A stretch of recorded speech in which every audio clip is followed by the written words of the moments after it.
आज की कहानी पैरों के निशान।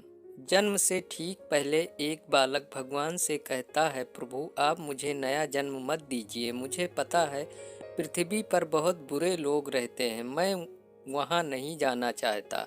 और ऐसा कहकर वह उदास होकर बैठ जाता है।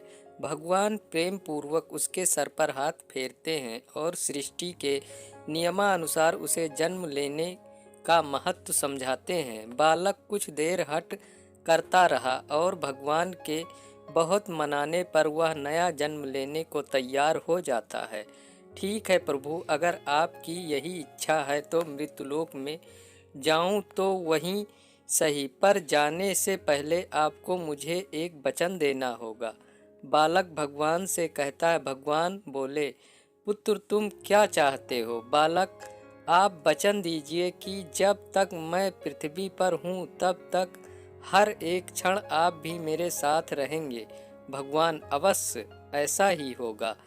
बालक, पर पृथ्वी पर तो आप अदृश्य हो जाते हैं, भला मैं कैसे जानूंगा कि आप मेरे साथ हैं कि नहीं?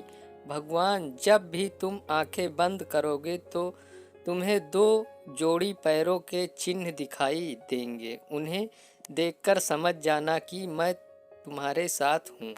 फिर कुछ ही क्षणों में बालक का जन्म हो जाता है।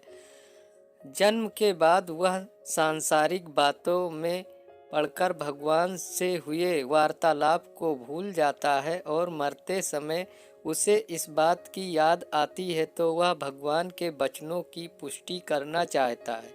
वह आंखें बंद कर अपना जीवन याद करने लगता है। वह देखता है कि उसे जन्म के समय से ही दो जोड़ी पैरों के निशान दिखाई दे रहे हैं, परंतु जिस समय वह अपने सबसे बुरे वक्त से गुजर रहा था उस समय केवल एक जोड़ी पैरों के निशान ही दिखाई दे रहे थे। यह देख वह बहुत दुखी हो जाता है कि भगवान ने अपना वचन नहीं निभाया और उसे तब अकेला छोड़ दिया जब उनकी सबसे अधिक जरूरत थी। मरने के बाद वह भगवान के समक्ष पहुंचा और रूठते हुए बोला, प्रभु आपने तो कहा था कि आप हर समय मेरे साथ रहेंगे, पर मुसीबत के समय मुझे दो ही जगह एक जोड़ी ही पैर दिखाई दिए। बताइए आपने उस समय मेरा साथ क्यों छोड़ दिया?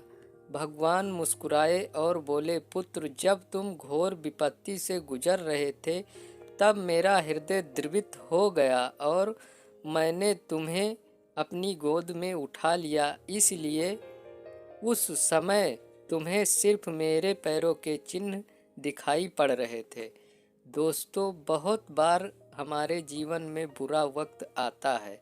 कई बार लगता है कि हमारे साथ बहुत बुरा होने वाला है, पर जब बाद में हम पीछे मुड़कर देखते हैं तो पाते हैं कि हमने जितना सोचा था उतना बुरा नहीं हुआ, क्योंकि शायद यही वह समय होता है जब ईश्वर हम पर सबसे ज़्यादा कृपा करते हैं। अनजाने में हम सोचते हैं कि वह हमारा साथ नहीं दे रहा, पर हकीकत में वह हमें अपनी गोद में उठाए होते हैं। आशा करता हूँ आपको ये कहानी अच्छी लगी होगी। वीडियो को लाइक करें, हमारे इस चैनल को सब्सक्राइब करें। धन्यवाद।